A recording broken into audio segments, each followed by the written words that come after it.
Olá, bom dia. O ministro do Trabalho, Elton Yomura, foi afastado do cargo agora de manhã. A saída dele foi um pedido da Polícia Federal, que faz, neste momento, buscas na Câmara dos Deputados. A operação é um desdobramento da investigação que apura fraudes na emissão de registros sindicais. A Polícia Civil do Rio faz a operação agora para combater a entrada de milícia em mais uma atividade criminosa. Os milicianos agora são acusados de fazer uma aliança com distribuidores de cigarros contrabandeados. Uma comissão do Congresso aprova a tabela com preços mínimos do frete. E mesmo antes de começar a valer, o impasse causa impactos na mesa do brasileiro. Aqui na Rússia, a seleção brasileira desembarcou agora há pouco em Kazan, onde vai enfrentar a Bélgica. A torcida acompanhou a chegada ao hotel e fez festa para os jogadores que amanhã encaram as quartas de final da Copa. Como nossos adversários estão se preparando para o jogo mais importante da geração de ouro do futebol belga. As opções do Uruguai para suprir o provável desfalque do atacante Cavani na outra partida dessa sexta contra a França. E o torcedor mirim, que encarnou personagens do Mundial, já ganhou um título antecipado, campeão de fofura. São estes os nossos destaques desta quinta-feira, 5 de julho, no Bom Dia Brasil, que está começando agora.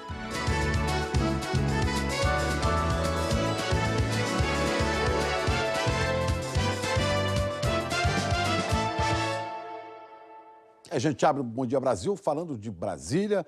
Notícia que a gente falou agora há pouco, o ministro do Trabalho, Elton Yomura, foi afastado do cargo nesta manhã. Ele que é investigado numa operação que apura fraudes na emissão de registros sindicais. Os policiais estão, neste momento, na Câmara dos Deputados e há mandados de busca e prisão em Brasília e no Rio de Janeiro. Nós vamos direto para Brasília. Camila Bonfim, a postos com todas as informações. Bom dia, Camila. Oi, Chico, bom dia para você, bom dia a todos. Olha, como você estava explicando aí no estúdio, é uma medida cautelar, ou seja, um afastamento imposto ao ministro do Trabalho, Elton Yomura. O ministro Edson Fachin, do Supremo Tribunal Federal, que é o relator dessa operação que se chama Registro Espúrio, determinou a suspensão, ou seja, na prática, o afastamento de Elton Yomura do cargo de ministro do Trabalho, dentro dessa investigação sob suspeita de fraudes na concessão de registros sindicais pelo Ministério do Trabalho. E há outros mandados autorizados pelo ministro também, Chico. Entre eles, mandados de buscas na casa de Elton Yomura, tanto aqui em Brasília quanto no Rio de Janeiro. Além disso, o ministro também impôs outras medidas cautelares, ou seja, outras restrições a Elton Yomura, como estar proibido de frequentar o Ministério do Trabalho e também de manter contato com os outros investigados e servidores do Ministério do Trabalho. E ainda uma busca no gabinete dele, lá no Ministério, ou seja, no gabinete que até então ele ocupava como ministro. Há também, Chico, outros mandados agora aqui na Câmara. Aqui há um mandado de busca e apreensão no gabinete do deputado Nelson Marqueselli, do PTB. Os policiais federais estão desde cedo em busca de documentos e também de mídias digitais relacionadas a essa operação.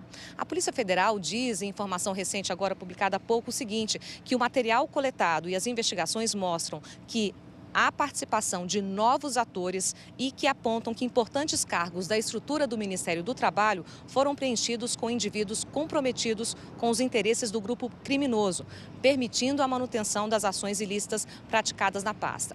Essa é mais uma fase, mais um desdobramento da Operação Registro Espúrio, que começou há cerca de 2 meses, já investigou outros parlamentares e tem como foco principal justamente essa suspeita de fraude na concessão de registros sindicais no Ministério do Trabalho. Essa operação já chegou a dizer, inclusive, que o Ministério foi loteado pelo PTB e pelo Solidariedade. Hoje, então, políticos do PTB, tanto o ministro quanto o deputado Nelson Marqueselli, são alvos dessa investigação e dessa operação, que resultou no afastamento de Elton Yomura do cargo de ministro e também em buscas aqui na Câmara, no gabinete do deputado Nelson Marqueselli. Assim que a gente tiver novas informações e mais detalhes, Chico, a gente volta aqui para atualizar. É com você. Ok, Camila, obrigado. Que as informações venham à tona e que a justiça funcione para o bem da sociedade. Vamos falar agora de crimes no Rio de Janeiro. Milicianos ampliaram as atividades criminosas e agora eles estão obrigando comerciantes a vender cigarro contrabandeado.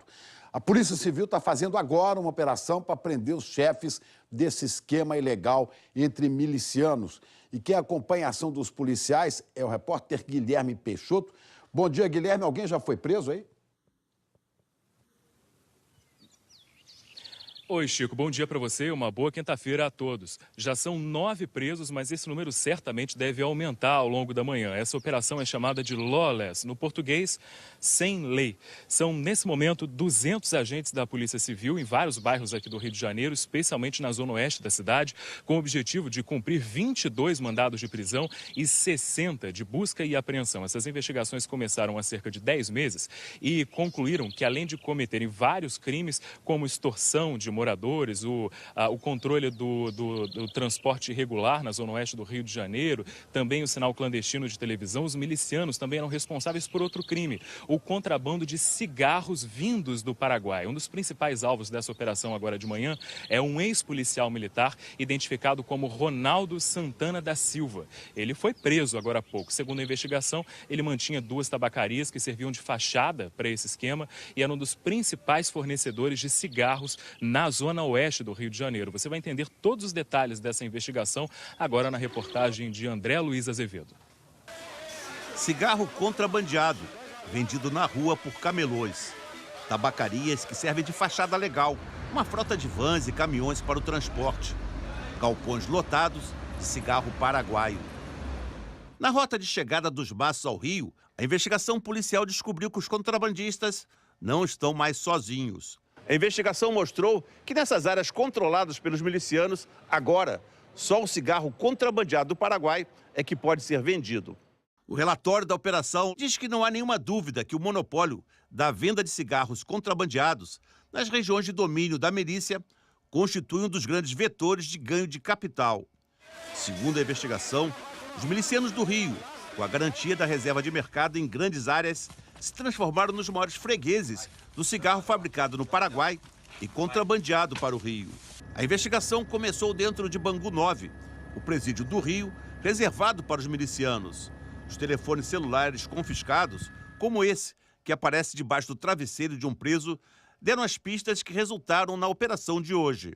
Hoje o cigarro, sem dúvidas, é uma das formas mais lucrativas que a milícia tem ao lado do comércio das vans. Em apenas um único alvo, a gente constatou a movimentação financeira de R$1,5 milhão em apenas um mês.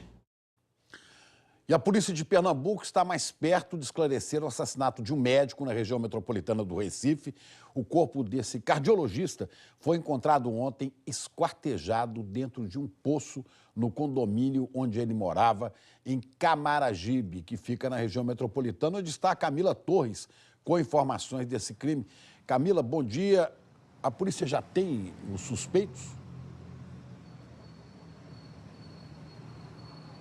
Já tem sim, Chico. Bom dia para você, bom dia para todo mundo. De acordo com a delegada responsável por esse caso, os principais suspeitos do crime são a esposa do médico, Jussara Paz, e um dos filhos do casal, Danilo Paz. O cardiologista Denirson Paz Silva estava desaparecido há cerca de um mês. A mulher dele tinha registrado um boletim de ocorrência no dia 20 de junho sobre esse desaparecimento. Mas ontem, a polícia encontrou o corpo do médico esquartejado dentro de um poço no condomínio, um condomínio de luxo, onde o médico morava com a família. A esposa dele e um dos filhos do casal foram autuados por ocultação de cadáver. Eles negam o crime. Ainda de acordo com a polícia, os 2 suspeitos passaram a noite aqui na delegacia de Camaragibe, de onde eu falo ao vivo, e já foram encaminhados para os exames de corpo de delito e aguardam a audiência de custódia em que o juiz vai decidir se eles permanecem presos ou se eles vão responder ao caso em liberdade. A investigação continua para esclarecer esse crime e entender por que, Chico, esse médico foi assassinado.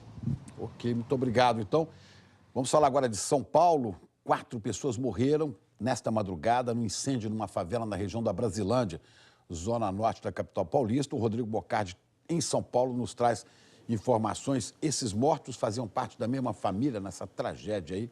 É, Chico, bom dia. Chico, uma tragédia, viu? Bom dia para você, a todos. A gente vem acompanhando essa história desde a madrugada. Pai, mãe e os 2 filhos pequenos morreram. Eles não conseguiram sair de casa na hora do incêndio. Outras 5 casas dessa favela na zona norte de São Paulo pegaram fogo. O repórter Giba Bergamin acompanha o trabalho da perícia e tem as informações, mais informações para a gente ao vivo. Bom dia.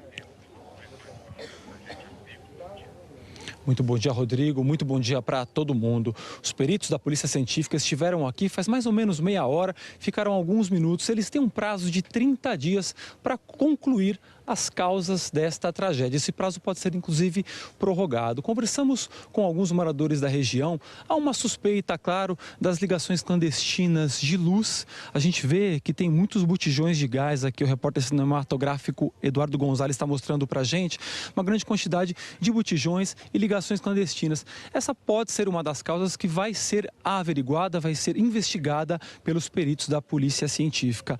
Ana Célia de Souza Santana e Anderson Gomes eram os pais do Lucas, de 4 anos, e do Eric, de 10 meses. Eles são as vítimas dessa tragédia. Infelizmente, não conseguiram sair da casa de madeira onde eles viviam.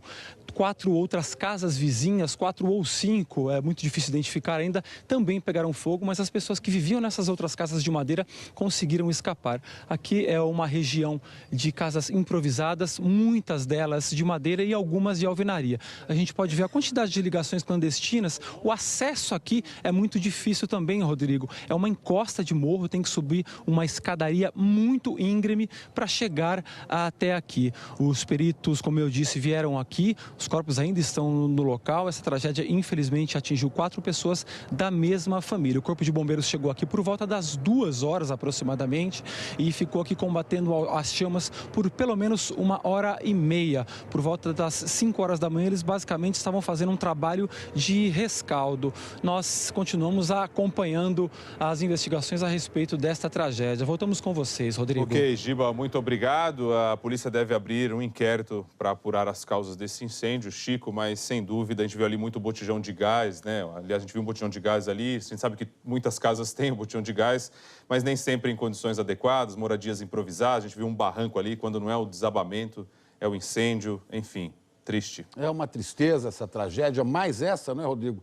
Coisas que se repetem, principalmente na época seca, como está agora São Paulo, há muitos dias sem chuva, né? Isso aí. E milhões de famílias vivendo em situação absolutamente precária na maior capital do país. Obrigado. Até já. Vamos falar agora da Tailândia, onde as equipes de resgate correm contra o tempo para retirar aquele time de futebol de adolescentes que está preso numa caverna. Vamos falar com a Cecília Malan, porque a maior dificuldade continua sendo o nível da água, que sobe, né, Cecília? Bom dia. Bom dia, Chico. É uma corrida contra o tempo e contra a água. Nos últimos dias, a chuva parou e as equipes de resgate conseguiram reduzir o nível da água dentro do complexo de cavernas. A drenagem retira 10 mil litros por segundo. Isso aumenta a esperança de que o grupo possa sair andando. Mas a meteorologia prevê muita chuva a partir de amanhã. E aí o nível da água pode voltar a subir, inundando a câmara onde os 2 garotos e o técnico do time encontraram abrigo. Eles recebem tratamento médico e comida. Sair dali com equipamentos de mergulho é outra alternativa, mas a maioria não sabe nadar e o caminho de volta até a entrada da caverna é cheia de perigos e com pouca visibilidade. As equipes de resgate também procuram por outras saídas e tentam instalar uma linha de telefone para os meninos poderem falar com os parentes que acompanham tudo, claro, muito aflitos, do lado de fora. A gente segue acompanhando o drama desses meninos, Chico, e eu volto já já com as notícias aqui da Europa. Obrigado, Cecília. E 7 pessoas morreram no Canadá por causa de uma onda de calor que atinge também os Estados Unidos. 100 milhões de americanos nas costas leste e oeste foram alertados sobre o perigo de exposição ao calor extremo. A temperatura alta, perto de 40 graus, ajuda a espalhar incêndios em 11 estados americanos. Só no Colorado e na Califórnia, as chamas já consumiram 700 quilômetros quadrados de vegetação e destruíram mais de 100 casas. Aqui no Brasil, uma mudança na captação na bacia do Rio São Francisco está ajudando a melhorar o nível de água no reservatório de Sobradinho, na Bahia. É para lá que nós vamos falar com Edízia Santos com as informações ao vivo agora. Bom dia, Edízia, que novidade é essa, hein?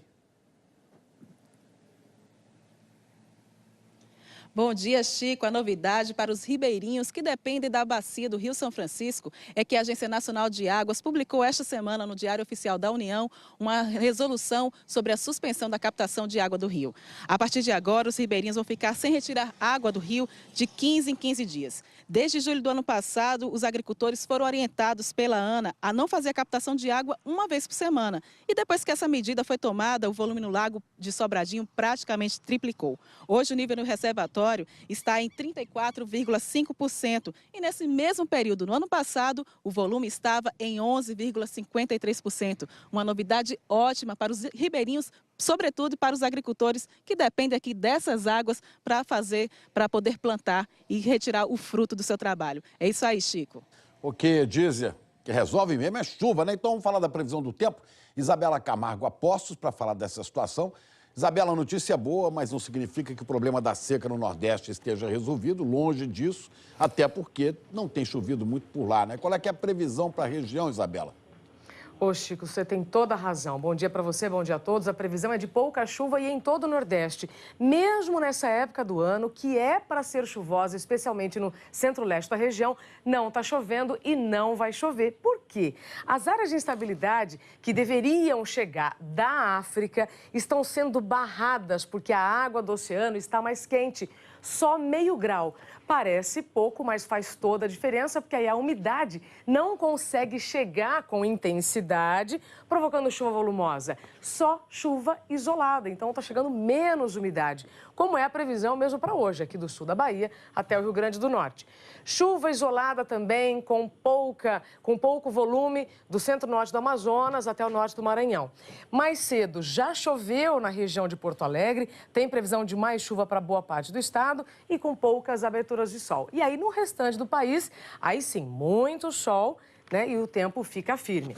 Outro recado bem importante nesta manhã é o nevoeiro super denso do oeste do Paraná, avançando pela faixa leste de São Paulo, Rio de Janeiro, Minas, até o Espírito Santo. Nevoeiro, gente, é a condensação da umidade perto da atmosfera. Aí atrapalha a visão nas estradas, pode causar atraso nos aeroportos. Em Congonhas mesmo, aqui na capital paulista, o aeroporto ficou fechado totalmente até agora há pouco e está aberto só para decolagens.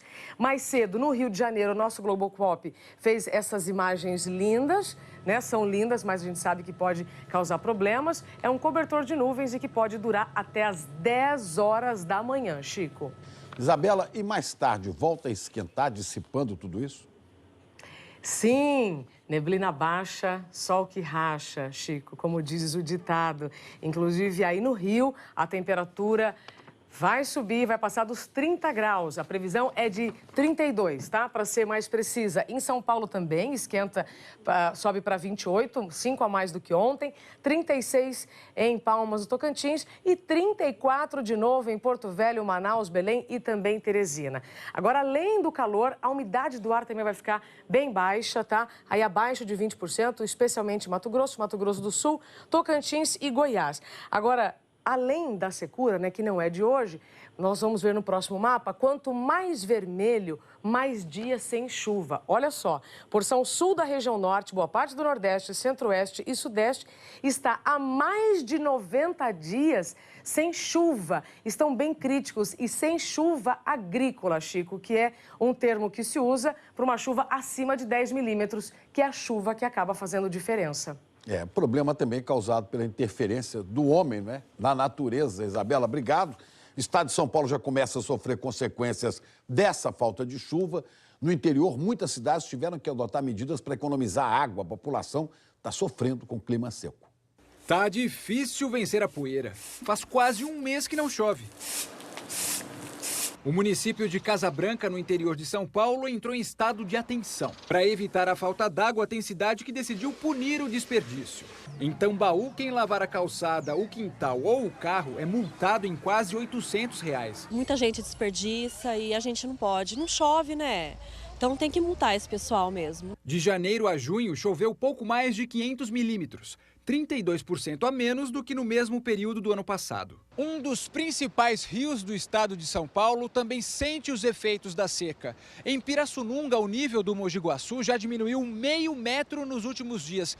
E olha que o período de estiagem está só no começo e deve durar até setembro. Antes, essas pedras eram cobertas pela água, mas agora, dá até para andar por aqui. E isso atrapalhou até o patrulhamento da Polícia Ambiental. Paisagem bem diferente do ano passado, quando o rio estava cheio. Em alguns pontos, os barcos estão encalhando. A nossa dificuldade é fazer o acesso, né, de alguns pontos, de alguns locais que são mais suscetíveis à pesca predatória. Então a gente tem que fazer esse complemento aí com as equipes por terra, com patrulhas terrestres, né, justamente para não inviabilizar a fiscalização. O rio Mogi Guaçu e seus afluentes abastecem 38 cidades paulistas. Entre elas, Santa Cruz das Palmeiras, que há uma semana enfrenta o racionamento. Todos os dias, das 8 da manhã às 4 da tarde, não tem água. Tem que chegar, correr, lavar louça, lavar alguma roupa, já começar a fazer comida e começar a encher os latões para estar utilizando no outro dia. Porque às 8 da manhã fecha a água novamente e é a tortura todos os dias. O Bom Dia Brasil está de olho e segue acompanhando para você, para ter todas as informações da operação da Polícia Federal contra fraudes na emissão de registros sindicais. O ministro do Trabalho, Elton Iomura, foi afastado do cargo agora de manhã e a Camila Bonfim volta com informações do ministro, né, Camila?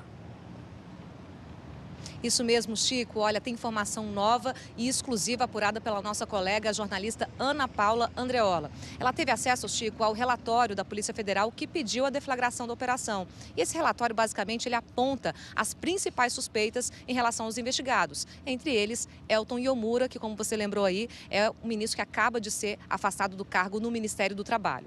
O relatório diz o seguinte: conforme muito bem delineado em tópico específico dessa representação, Elton Iomura foi lançado ao cargo de ministro do Trabalho com o objetivo de permitir o prosseguimento da empreitada criminosa.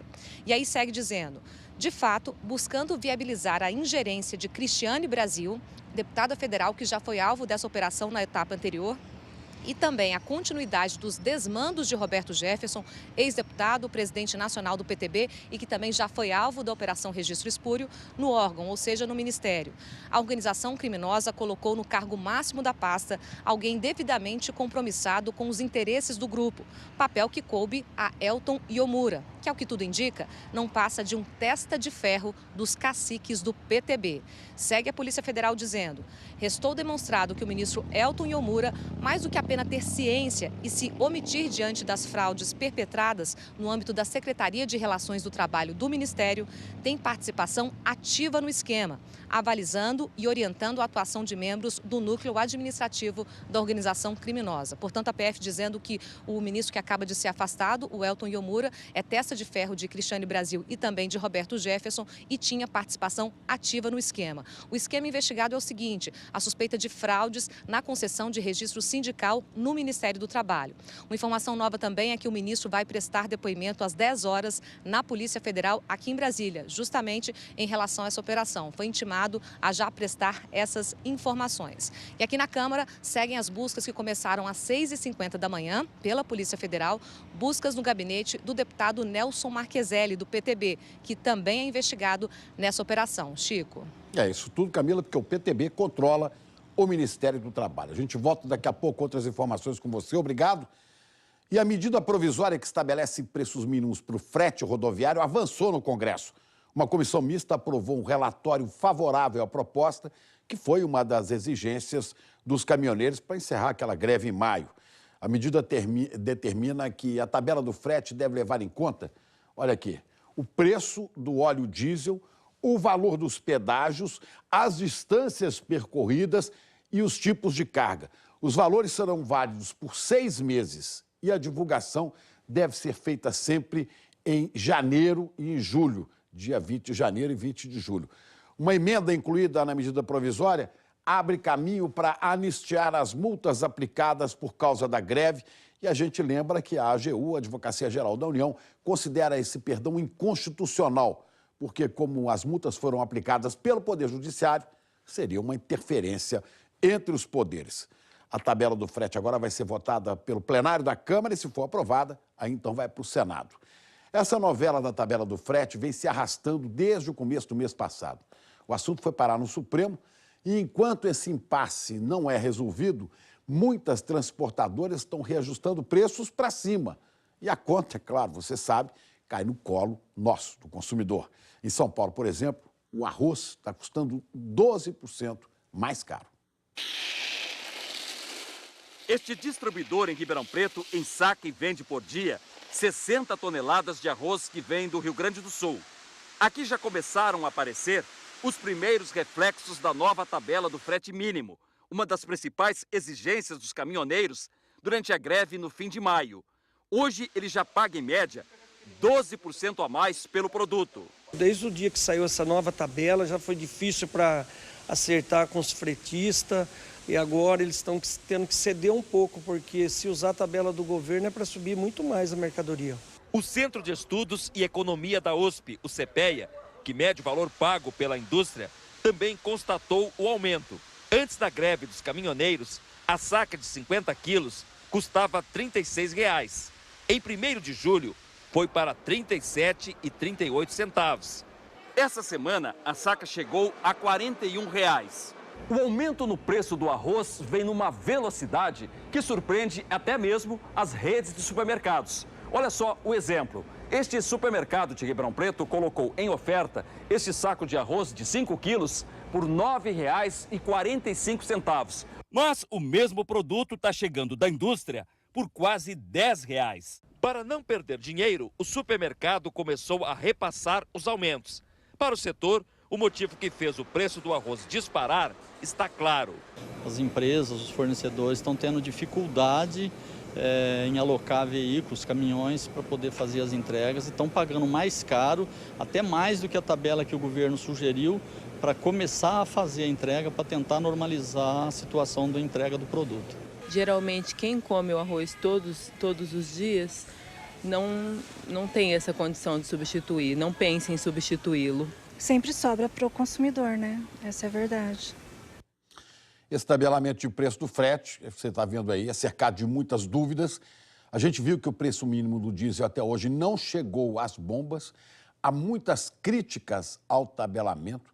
E é no meio de tudo isso que a gente quer falar, então, com Miriam Leitão, que está hoje lá em Brasília. Miriam, bom dia. Você acha que esse tabelamento vai vingar? E o impacto disso na inflação, hein? O impacto é muito grande, a inflação, não só do frete, mas de toda a greve, a inflação que vai ser divulgada amanhã deve ficar em 1,1%, mas o impacto disso é muito diferenciado na economia. Empresas transportadoras, grandes empresas transportadoras, conseguem exigir que se cumpra um frete. Agora, o caminhoneiro que anda sozinho, ele tem menos poder de barganha, então vai ficar diferenciado isso aí. Por outro lado, outra consequência é que criam situações diferentes. Porque 500 quilômetros numa parte do país é uma coisa, 500 quilômetros numa parte do país que tem estradas piores, que o desgaste do caminhão é pior, que o tempo é pior, o preço não faz sentido. Quer dizer, na verdade, é uma intervenção dentro da economia, por parte do governo, que cria várias outras dificuldades, né? Uma outra consequência também da greve dos caminhoneiros é que a importação de diesel despencou, porque quem importava era a empresa privada. Agora a empresa privada não quer mais importar porque não sabe, afinal de contas, como é que vai ser o ressarcimento para o produtor, para o que oferece diesel no mercado. Então a Petrobras vai ter que aumentar a sua importação. Então essa greve criou várias confusões. O tabelamento do frete tentava resolver o problema dos caminhoneiros que diziam que ganhavam pouco demais, mas na verdade acaba favorecendo mais as grandes empresas transportadoras, que aliás foram muito beneficiadas no relatório do deputado Nelson Marcheselli, hoje objeto de outra operação por outro motivo, mas ele fez um relatório que aumentou muito o gasto público, transferências para as grandes empresas transportadoras. Então, o final disso aí é mais confusão na economia, Chico. Pois é, esse imbróglio, Miriam, essa confusão, não é só a inflação que é afetada, não. A greve também tem outros impactos na economia, né? Sim, tem. E ontem foi dado o dado da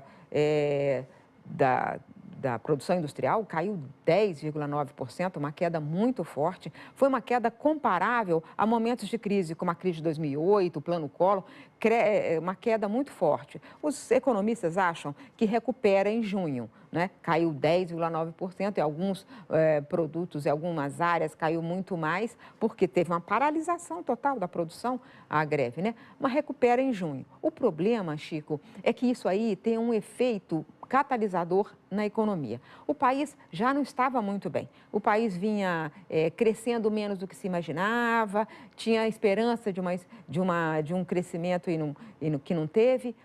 porque tem crise internacional, dólar subindo e principalmente muita incerteza política. Mas o fator, a greve em si, ela mostrou o quanto o governo está fraco, quanto que ele está com dificuldade de enfrentar a pressão por aumentos de gastos vindos do Congresso. Tudo isso alimentou o pessimismo. Então, os economistas voltaram para os seus modelos de previsão e estão prevendo um crescimento muito menor. Até porque a greve bateu direto na confiança, tanto do consumidor quanto dos empresários. Eles estão com menos confiança, o consumidor compra menos, o produtor produz menos, o empresário investe menos, cancela investimentos. Então, tudo isso, quer dizer, não é tudo culpa da greve, mas a greve foi aquela gota d'água, né? Produziu esse ambiente, mudança do humor dentro da economia. Então, essa queda da produção industrial é temporária,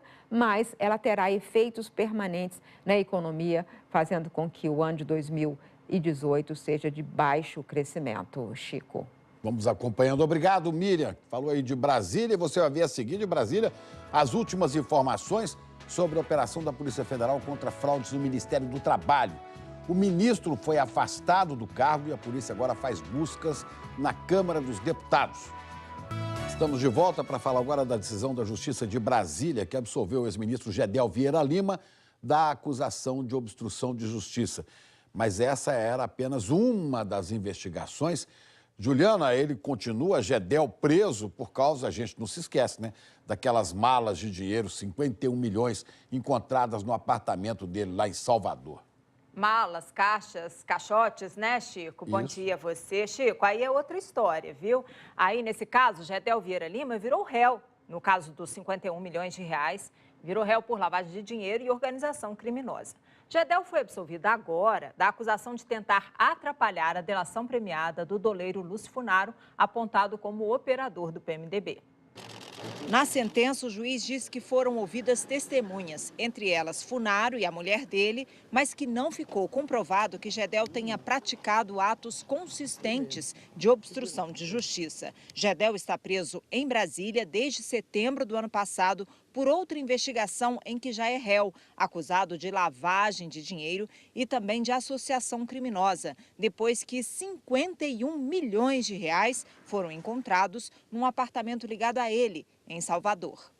A defesa de Gedel Vieira Lima declarou que a decisão restabeleceu a verdade e fez justiça ao ex-ministro. O Conselho de Ética da Câmara dos Deputados abriu processo para cassar o mandato do deputado Nelson Meurer, do Progressista do Paraná. A segunda turma do Supremo Tribunal Federal condenou Meurer a 13 anos e 9 meses de prisão em regime fechado por corrupção passiva e lavagem de dinheiro. Mas o deputado ainda pode recorrer. Nelson Meurer não quis se manifestar. Em outra decisão, o juiz Valisney tornou réu o ex-ministro Henrique Eduardo Alves, também do MDB, por lavagem de dinheiro. Henrique Eduardo Alves é acusado de ter recebido propina nas obras do Porto Maravilha, no Rio de Janeiro. O ex-ministro está em prisão domiciliar por outros processos. A defesa declarou que o ex-ministro vai provar a sua inocência durante o processo. Chico. Ok, obrigado, Juliana. E a Corte Interamericana de Direitos Humanos determinou a reabertura das investigações sobre a morte do jornalista Vladimir Herzog. Por unanimidade, a Corte considerou o Estado brasileiro responsável pela falta de investigação, de julgamento e de punição dos responsáveis pela tortura e pelo assassinato de Vladimir Herzog, jornalista que era diretor da TV Cultura e que foi morto depois de se apresentar para depor espontaneamente no doicode chamado a São Paulo, em outubro de 1975. Na época, apesar dos sinais evidentes de tortura, a ditadura militar divulgou a versão de que o jornalista se enforcou na cela. A Corte afirmou que o assassinato de Vladimir Herzog deve ser considerado crime contra a humanidade. O Itamaraty disse que reconhece a jurisdição da Corte Interamericana, que vai examinar a sentença e encaminhar um relatório das medidas implementadas. Que Brasil você quer para o futuro?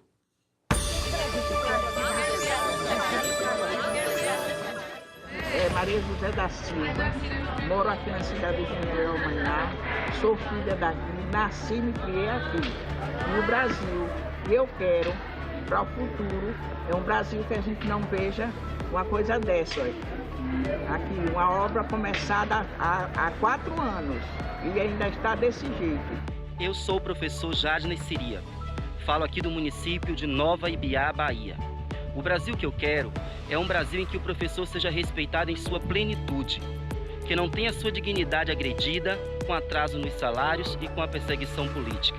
Porque uma nação sem educação é uma nação fadada ao caos. Sou Fernando Couto, eu sou de Arapuá, Minas Gerais. E o Brasil que eu quero para o futuro é que tenhamos políticos não corruptos e que eles desempenhem com eficiência as suas funções. E que tenhamos políticas públicas que valorizem o setor rural, que além de colocar comida na nossa mesa, tem sido o setor que mais contribuiu para a economia brasileira nos últimos anos. Meu nome é Jorge Dril Fernando, estou falando diretamente da Fazenda Lajeado de Botucatu, interior de São Paulo. E o Brasil que eu quero para o futuro é um país onde os jovens têm um arcabouço cultural, discernimento aflorado para assim poder votar melhor. Meu nome é João Antônio Schneider, falo de Santa Isabel do Oeste, Paraná, sudoeste do Paraná. O Brasil que eu quero para o futuro é um Brasil onde político que rouba dinheiro da educação seja banido da política. Eu acredito na política. Acredito que a fiscalização por parte do povo vai mudar a política. Sou Manuel Neto Feitosa, moro em Betânia, Pernambuco. O Brasil futuro que eu quero é um Brasil sem violência, sem corrupção e a igualdade para todos. Meu nome é Benedita Almeida, moro no Girassol, município de Cocalzinho, de Goiás. O Brasil que eu quero é um Brasil sem corrupto, sem corrupção. Meu nome é Maria Almeida. Eu quero muita saúde e paz para todo mundo.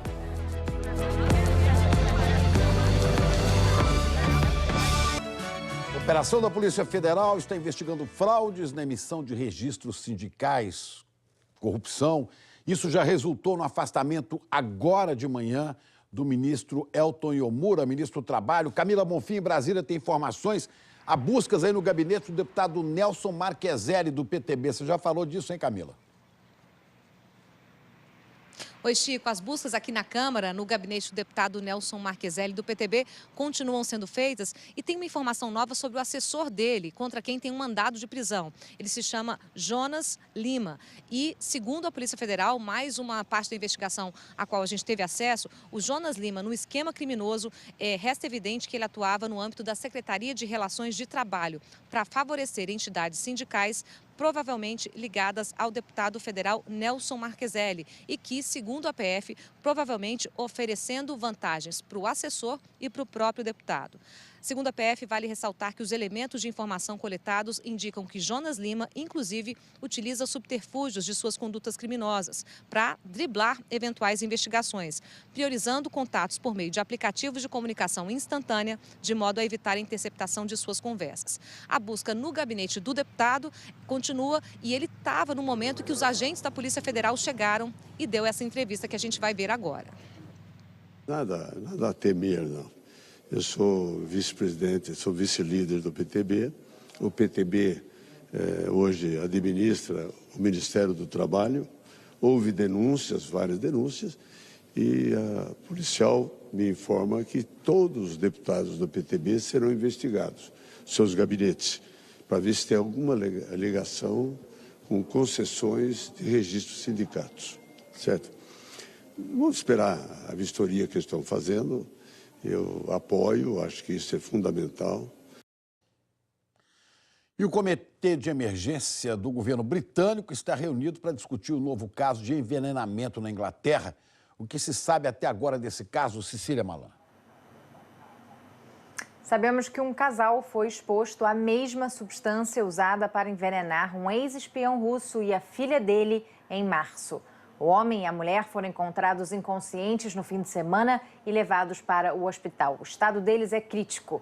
Os exames detectaram o agente nervoso Novichok, fabricado em laboratórios militares russos. A casa do casal fica a poucos quilômetros do local onde o ex-espião Sergei Skripal e a filha Yulia foram envenenados. Este caso levou a uma crise diplomática entre o Reino Unido e a Rússia. O governo britânico acusou Moscou de estar por trás da tentativa de homicídio. Os russos negam até hoje e dizem que os britânicos inventaram a história toda. Na França, manifestantes e policiais se enfrentaram pela segunda noite seguida na cidade de Nantes, no oeste do país. Os confrontos começaram depois que um jovem de origem imigrante procurado pela justiça morreu durante uma perseguição policial. Dezenas de carros e alguns edifícios foram incendiados. 11 pessoas foram presas. E agora, a Copa. Desde a vitória da Inglaterra na terça-feira, os torcedores estão ansiosos e confiantes para o próximo desafio. Os pubs aqui de Londres, local tradicional para ver futebol, não estão dando conta de tanta demanda e pararam de aceitar reservas. O jeito vai ser chegar cedo, bem cedo. Conta mais pra gente sobre esse jogo, Ana. Alô, Pedro Bassan. Aqui no Brasil tem um outro craque, um torcedor que está fazendo sucesso danado nas redes sociais. Olha ele aí, ele é o Theo. O Theo só tem 6 meses. Olha o sorriso dele. Já homenageou vários times da Copa. Ele é conterrâneo da Juliana Morrone, ele é de Brasília, né, Juliana? Ele viralizou na internet. Todo mundo quer saber como é que ele vai torcer para o Brasil amanhã. Ô, Chico, não dá para fazer uma homenagem pro Neymar, porque ele muda o cabelo quase a cada jogo, né? Então poderia ficar meio desatualizado, né? Então resolveram fazer aí uma homenagem para o Marcelo. Imagina a fofura que vai ser. A gente conferiu com o FAR com F, Fofura Arbitragem, e se certificou de que não há fofura mais extrema. Essa Copa já teve bonitão festejado, craques eliminados, meme de tombo, galera animada, lá e a mais de 11.100 quilômetros da Rússia. Em Brasília, o bebê Theo é Brasil da cabeça aos pés. Mas torcedor que é torcedor homenageia eliminado, adversário, e assim o Theo viralizou na internet. De lenço e com a fralda amarrada na cabeça, foi árabe. Já bancou o inglês, fez pose de francês. Foi simpático com o Japão, com Marrocos, onde o avô nasceu. Olha o Modric da Croácia e o Fellaini da Bélgica, imagem e semelhança. E aí, Theo, foi falta ou não? De árbitro de vídeo, estourou o fofurômetro. O Theo já usou 15 fantasias nessa Copa e no figurino entrou de tudo. A boina do avô, a peruca que sobrou do carnaval, adereço feito pela mãe, e tudo começou como uma brincadeira. Os parentes receberam as fotos, não resistiram e passaram adiante. E aí os pais curtiram dividir tanta fofura. Virou uma coisa boa, gostosa.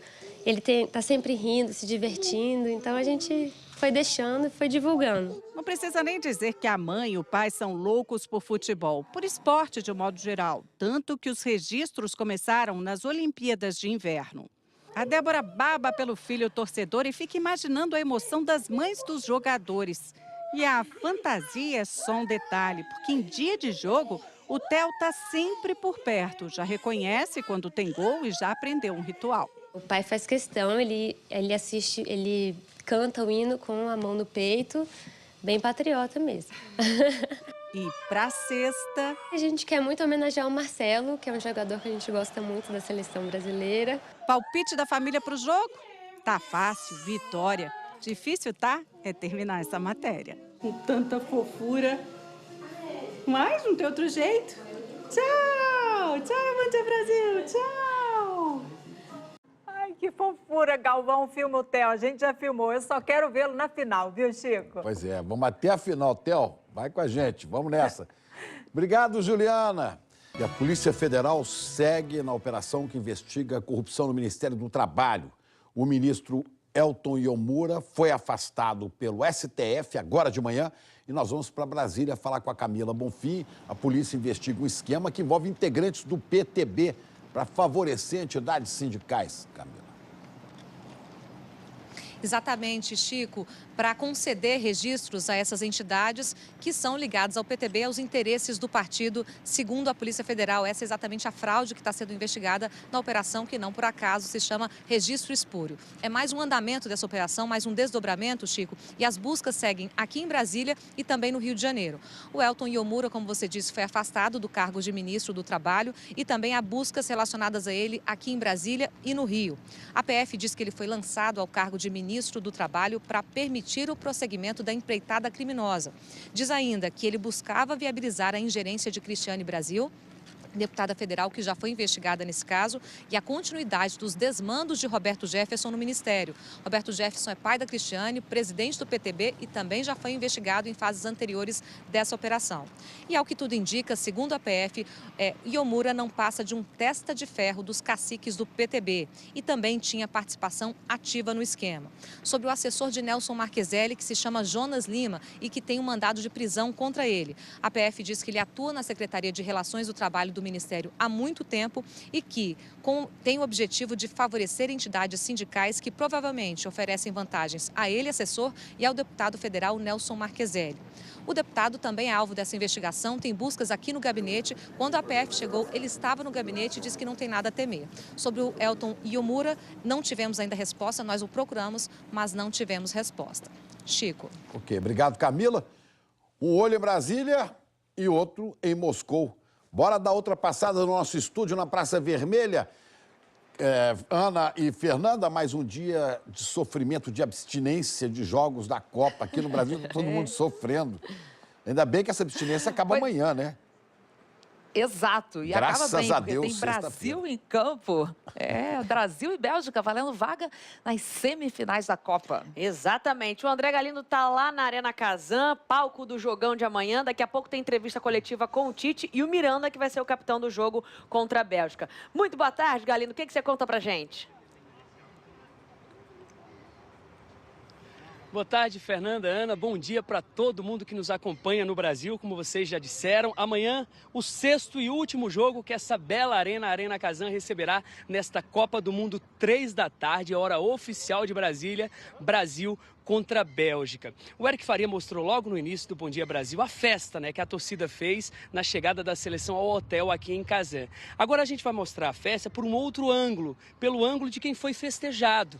Os jogadores registraram em vídeo e postaram nas redes sociais. Olha só que bacana aí a visão dos jogadores sobre essa festa que tem se repetido a cada cidade onde a seleção vai aqui na Rússia. Aí os vídeos do Fagner, do Fred, do Fernandinho. Fernandinho, inclusive, que será o substituto de Casemiro, que está suspenso por ter levado o segundo cartão amarelo. E olha uma outra imagem curiosa que a gente vai mostrar agora. Ao entrar no quarto desse hotel, o Neymar abriu as cortinas e se deparou com uma foto dele, uma imagem dele pintada aí, até fez uma legenda bem divertida. Tá encarando o quê, parceiro? É nesse clima de muita festa e otimismo que a seleção chega na véspera do jogo, vai treinar não aqui nesse estádio, no estádio do jogo, para preservar o gramado da Arena Kazan. Vai ser no antigo estádio do Rubin Kazan, que é o clube da cidade. Enfim, são as informações. De momento eu volto com vocês. Obrigada, Galindo. O clima tá bom, tá animado, contagem regressiva para amanhã. Bom, ontem, como a gente estava dizendo, não teve jogo, hoje também não tem, mas calma, aguenta firme aí que amanhã tem 2 jogaços. Isso aí, 11 da manhã, e começando cedo, Uruguai e França em Nizhny Novgorod, e 3 da tarde, Brasil e Bélgica em Kazan. Tem jogo sábado também, hein? Os jogos são Suécia e Inglaterra e também Rússia e Croácia. Lembrando que se o Brasil ganhar da Bélgica, faz a semifinal, então, na terça, às 3 da tarde, em São Petersburgo, contra o vencedor de Uruguai e França. Não, se é para ser otimista, vamos mais em frente, né? A final é domingo, hein? Meio-dia em Moscou, e a gente, claro, torce pro Brasil chegar até lá. Sanquimos na torcida aqui. Amanhã a gente volta aqui da Rússia com uma edição especial do Bom Dia Brasil, a partir das 7h30 da manhã. Depois você já vai seguir vendo a transmissão de Uruguai e França, e logo em seguida só vai dar Brasil. Ao vivo, os preparativos para o jogo contra a Bélgica, a torcida por aqui e por todo o Brasil. Tá chegando a hora, hein? Até amanhã. Tá chegando a hora, vamos matar essa fome de bola amanhã. Ana Paula, Fernanda, obrigado. Rodrigo Bocardi. Sexta-feira ainda mais inigualável, ainda mais desejada, né? Chegando aí, olha só. Boeing e Embraer divulgaram agora de manhã um memorando de intenções, dizendo que as negociações de uma parceria estratégica estão perto de serem concluídas. Seria aí a criação de uma nova empresa. É um avanço, mas esse acordo ainda não foi fechado. A gente segue acompanhando, de olho, depende aí das autoridades brasileiras também. Um bom dia, boa quinta e até amanhã. Aqui em Brasília, a gente acompanha o desdobramento da operação da Polícia Federal no Ministério do Trabalho. O ministro afastado do Trabalho, Elton Iomura, vai depor daqui a pouco na Superintendência da Polícia Federal. Bom dia. Gente, verão, claro, aqui no Hemisfério Norte. O calor é tanto lá em Paris que, pela primeira vez, os motoristas de ônibus foram autorizados a usar bermudas. Eles vão poder ficar mais à vontade até setembro, quando a calça comprida volta a ser obrigatória. Mas amanhã aposto que eles vão trabalhar com a camisa da seleção francesa embaixo do uniforme, viu? Boa quinta, gente. Vamos ver. Obrigado, Cecília. Bom, a gente fica por aqui, preparando o espírito para o jogo de amanhã e cumprimentando o Sobral no Ceará. 245 anos. Parabéns, Sobral. Parabéns, Renato Aragão, filho de Sobral. Didi, Mocó, Colesterol. Brasil, Brasil, Brasil. Tchau.